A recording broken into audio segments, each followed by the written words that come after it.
রোববার 11 মে 2025 পাল্টাপাল্টি ক্ষেপণাস্ত্র হামলার পর যুদ্ধবিরতিতে রাজি দুই দেশ। ভারত পাকিস্তান উত্তেজনায় ভারত নিয়ন্ত্রিত কাশ্মীরে গতকাল রাতে বিস্ফোরণের শব্দ, যুদ্ধবিরতি লঙ্ঘন হয়েছে বলে অভিযোগ নয়াদিল্লির। ডোনাল্ড ট্রাম্প বলেছেন, যুক্তরাষ্ট্রের মধ্যস্থতায় রাতভর দীর্ঘ আলোচনার পর আমি আনন্দের সঙ্গে ঘোষণা করছি যে অবিলম্বে পূর্ণ একটি যুদ্ধবিরতিতে রাজি হয়েছে ভারত ও পাকিস্তান। ভারত 7 মে অপারেশন সিঁদুর নামে অভিযান চালায়। তারপর অভিযানে পাকিস্তানের 9টি স্থানে হামলার দাবি। সংঘাত শুরুর পর ভারতে নিহত হয়েছে 22 জন। আর পাকিস্তান 10 মে অপারেশন বনিয়ান ওন মারসোস নামে অভিযান চালায়। অভিযানে ভারতের ক্ষেপণাস্ত্র মজুতাগার সহ সামরিক স্থাপনায় হামলা।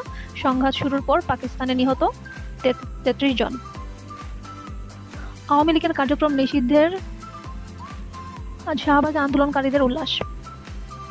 খালেদা জিয়া গেলেন ছোট ভাই শামীম এসকান্দারের বাসায়। তারেক রহমান বললেন, আয়নাঘরের প্রতিষ্ঠাতার পুনর্বাসন চায় না মানুষ। লিবিয়া থেকে লাশ হয়ে ফিরলেন তরুণ রিফাত। সচিবালয়, যমুনা ও আশেপাশের সভা সমাবেশে নিষেধাজ্ঞা। বাংলাদেশে আরও 2 টিভির ইউটিউব চ্যানেল ভারতে বন্ধ। সময় টিভি ও ডিবিসি নিউজের ইউটিউব চ্যানেল। আইন উপদেষ্টা বললেন, ট্রুথ অ্যান্ড রিকনসিলিয়েশন কমিশন গঠন করা হবে। আইন মন্ত্রণালয়ের উদ্যোগে গুম প্রতিরোধ ও প্রতিকার অধ্যাদেশে 2025-এর দ্বিতীয় খসড়ার উপর মত বিনিময় সভা অনুষ্ঠিত। সাবেক রাষ্ট্রপতি আব্দুল হামিদের দেশত্যাগ প্রসঙ্গে স্বরাষ্ট্র উপদেষ্টা বললেন, জড়িতদের বিরুদ্ধে ব্যবস্থা নেওয়া হবে। সিলেট সীমান্তে রাত্রিকালীন কারফিউ জারি করেছে ভারত, টহল বাড়িয়েছে বিজিবি। দেশের 3 স্থানে ট্রেনের বগি লাইনচ্যুত, সূচির বিপর্যয়।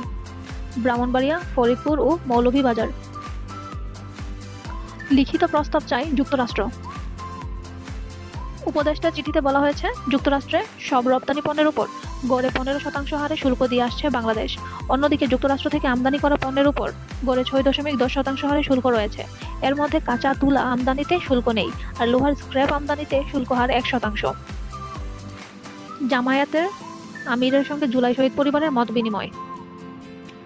অভিযানে সারা দেশে 24 ঘণ্টায় গ্রেপ্তার 2271 জন। শিক্ষা সংস্কার কমিশন গঠন সহ 16 দফা দাবি শিক্ষক ফোরামের। 121 সদস্যের কমিটি গঠন পুলিশ সার্ভিস অ্যাসোসিয়েশন। ট্রাম্পের সরকারি কর্মী ছাঁটাই সাময়িকভাবে স্থগিত করলেন বিচারক। নেতানিয়াহুর উপর অখুশি ট্রাম্প, তাকে ছাড়াই মধ্যপ্রাচ্য নীতি। ইসরায়েলের আগ্রাসন ট্রাম্পের ঘনিষ্ঠ মহল মনে করছে নেতানিয়াহু তাকে ব্যক্তিগতভাবে নিজের স্বার্থে ব্যবহার করার চেষ্টা করছেন। ভারত পাকিস্তান চলমান সংঘাতে লাভবান চীন। পুতিনের প্রতি